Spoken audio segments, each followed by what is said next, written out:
Okay, kita buat tagging pula. Kita buat tagging. Kita fokus kat arah lantai. Kita buat door tagging. Door tagging Pergi ke annotate. Dia ada tag by category ni.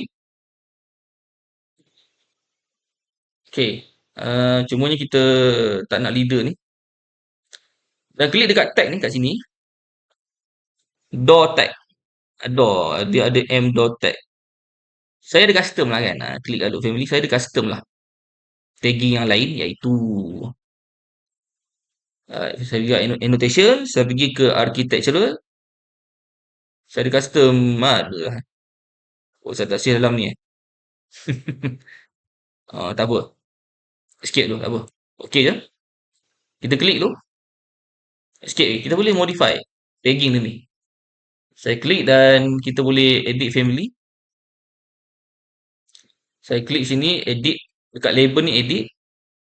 Saya buang ni, klik. Saya buang dia. Saya gantikan dengan type mark. Type mark ni. Right. Apply, okay.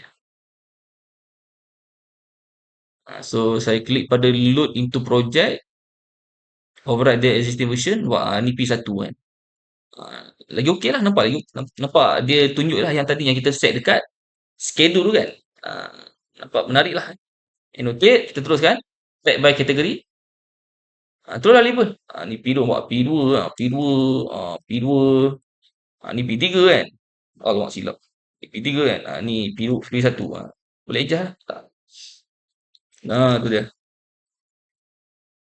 P1. P2, P3, P2. Ni adjust lah bagi nampak cantik sikit lah. Kemas sikit lah kan. Tak sini lah, sini. Tu dia. Itulah cara nak buat tagging kan.